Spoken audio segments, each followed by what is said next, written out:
Superfast revision को आगे बढ़ाते हैं और आज हम कुछ ही मिनटों में संज्ञा को कंप्लीट करने वाले हैं। संज्ञा 5 प्रकार की होती है: जातिवाचक संज्ञा, व्यक्तिवाचक संज्ञा, भाववाचक संज्ञा, समूहवाचक संज्ञा और द्रव्यवाचक संज्ञा, जिसे हम पदार्थवाचक संज्ञा भी कहते हैं। संज्ञा क्या है? विकारी शब्द है। विकारी शब्द क्या होते हैं कि जो बदल जाते हैं, है ना, क्रिया के अनुसार।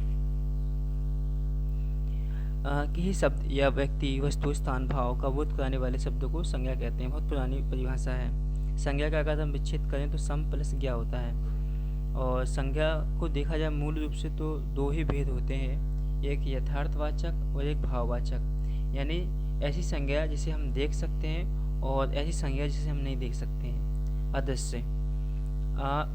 यथार्थवाचक संज्ञा में कौन कौन सी संज्ञाएं आ सकती हैं? जातिवाचक आ सकती हैं, व्यक्तिवाचक, समूहवाचक, पदार्थवाचक। और वहीं अदृश्य में क्या क्या आ सकता है? केवल भाववाचक आ सकता है। और भाववाचक की सबसे बड़ी विशेषता होती है कि हम थाली में नहीं रख सकते हैं उन्हें और ना ही हम इसकी गणना कर सकते हैं। प्राचीन हिंदी के आधार पर संज्ञा के 5 भेद थे और मुख्य रचना और व्युत्पत्ति के आधार पर संज्ञा के 3 भेद हैं: जातिवाचक, व्यक्तिवाचक, भाववाचक। यानी जातिवाचक में द्रव्यवाचक और समूहवाचक संज्ञा को भी शामिल किया गया है, मुख्य या रचना के आधार पे या व्युत्पत्ति के आधार पे। तो याद रखना है, प्राचीन हिंदी के आधार पे है 5 प्रकार की संज्ञाएं, परंतु मुख्य रूप से या रचना के आधार पे या व्युत्पत्ति के आधार पे संज्ञा 3 प्रकार की होती हैं।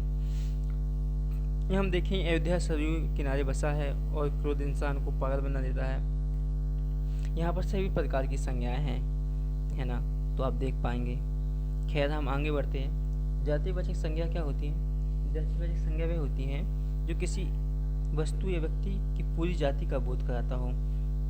और सबसे बड़ी बात है कि हम इन्हें देख सकते हैं और इनका बहुवचन बना सकते हैं, लेकिन व्यक्तिवाचक का नहीं बना सकते हैं। जैसे रमेश एक इंसान है, किसी व्यक्ति विशेष की बात कर रहा है, हम रमेश का बहुवचन नहीं बना सकते हैं। लेकिन लड़का उस रमेश की जाति है, तो हम लड़का का लड़के बना सकते हैं। यानी जातिवाचक संज्ञा की सबसे बड़ी खासियत क्या है कि हम उसका बहुवचन बना सकते हैं। पशु पक्षियों के नाम हो गए, संबंधों के नाम हो गए, वस्तुओं के नाम हो गए, प्राकृतों के नाम हो गए, है ना।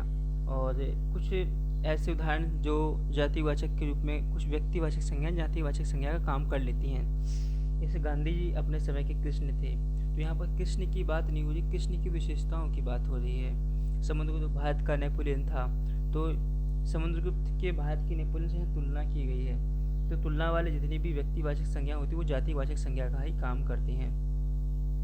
आगे देखें, व्यक्तिवाचक संज्ञा होती है जो व्यक्ति विशेष पर जोर डालें और सदैव वो एक वचन होती हैं और दृश्य भी होती हैं और दुनिया में अकेली होती हैं। जैसे देशों के नाम, ये तो बहुत कॉमन सेंस है। कोई भी किसी भी चीज़ का नाम हो, the name of the thing is called noun, तो ये बहुत ईजी है। भाववाचक संज्ञा क्या होती हैं? जो अदृश्य होती हैं उन्हें महसूस किया जा सकता है, हम इनकी गणना नहीं कर सकते हैं। और सबसे महत्वपूर्ण बात क्या है कि जातिवाचक संज्ञा से भाववाचक संज्ञा बनाया जा सकता है। जैसे देखना, मानव क्या है? मानव एक जाति है, उससे हम क्या भाववाचक बना सकते हैं? मानव से मानवता, मित्र से मित्रता, पुरुष से पौरुष, लड़का से लड़कपन, बूढ़ा से बुढ़ापा।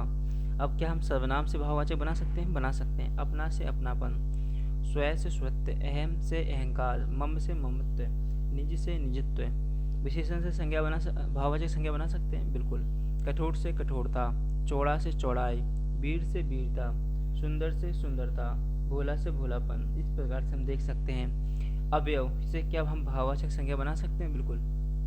निकट से निकटता, दूर से दूरी, धिक् से धिक्कार, समीप से समीपता आदि। क्रिया से भाववाचक संज्ञा भी बनाई जा सकती है। जैसे लिखना एक क्रिया है, पर लिखाई एक संज्ञा है, वही भाववाचक। पढ़ना से पढ़ाई, चढ़ना से चढ़ाई, घबराने से घबराहट, खेलना से खेल, भटकना से भटकाव। अब हम देखते हैं समूहवाचक संज्ञा को, जिन संज्ञा शब्दों से क्या एक जाति की वस्तुओं के समूह का बोध होता हो, उन्हें समूहवाचक संज्ञा कहते हैं, है ना। तो उनके कुछ समूह याद करने हैं, जैसे परिवार, संघ, सेना, झुंड, टुकड़े, गिरोह, दल, कक्षा, सभा, पुलिस, समिति। वस्तुओं का समूह भी होता है, जैसे गुच्छा हो गया, पुंज, ढेर, श्रृंखला, गट्ठर, दर्जन, जखीरा, फूलों का गुलदस्ता आदि। द्वयवाचक संज्ञा क्या होती हैं? ऐसे जिनसे किसी पदार्थ या द्रव का बोध होता हो, जिन्हें हम माप तोल सकते हैं, जिन्हें माप तोल कर सकें किंतु गिन ना सकें, वो द्रव्यवाचक संज्ञा हैं। जैसे धातुओं के नाम हो गए सोना, चांदी, लोहा, तांबा, पीतल। पदार्थ के नाम दूध, दही आदि। तो ये बहुत आसान है। और अच्छा, सबसे इम्पोर्टेंट बात जो यहाँ पर याद करने वाली रह जाती है, जो इस नोट्स में नहीं लिखी है पर सर ने बताई हम लोगों को, वो ये है कि जातिवाचक संज्ञा बहुवचन बन जाती हैं, ठीक है। और बहुवचन बनने के बाद क्या बन जाती है, वो भाववाचक बन जाती हैं। ये मोस्ट इम्पोर्टेंट है।